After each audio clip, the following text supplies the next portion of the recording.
So I want to give a horse party update because last we Great. spoke, it was about to be my daughter's 7th birthday party. She is a horse girl. We fully leaned into the theme. It was a success. All the kids had so much fun. They all had their blow up horse figurines. They were running around the yard, chasing each other.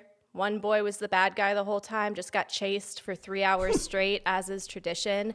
And it was also a success because I am in my looking for parent friends era, and it's so hard to find parent friends that, number one, parent relatively similar to you. Number two, where the kids get along. And then number three, where like all the parents get along. Yeah. And I think we made 2. Congratulations. I have 3 things to say. One, are any horse parties successful, really, if you think about it? I'm glad everyone had a good time, but I do think you should rephrase the way you say that sentence. 2, I feel bad for that little boy because I do know what it's like to be assigned the bad guy when playing with your daughters.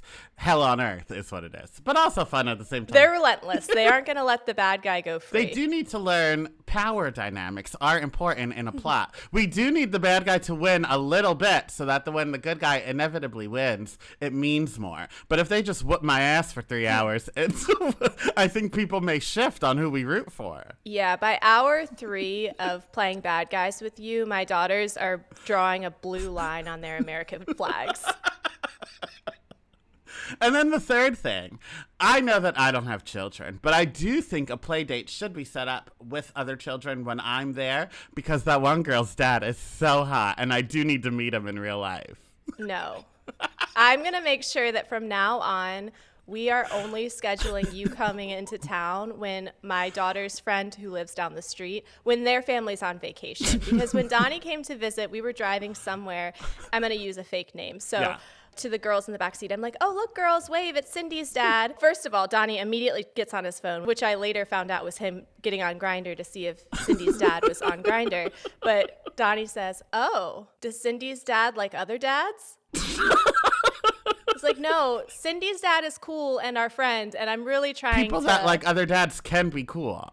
Oh, I didn't mean it like that. Well, that's how you said it. That came out very homophobic. I was saying, no, Cindy's dad is cool and we like him. And then I trailed off to my next thought. But I meant we don't want to fuck up this friendship because he's actually a cool dad that we like, that we want to stay friends with. And, you know, maybe not have a Bo Peep situation. Or you would see me more in your life. Your girls ask me every time, when are you moving to this state? When are you moving to this town? When are you moving on the street? Are you moving in with us?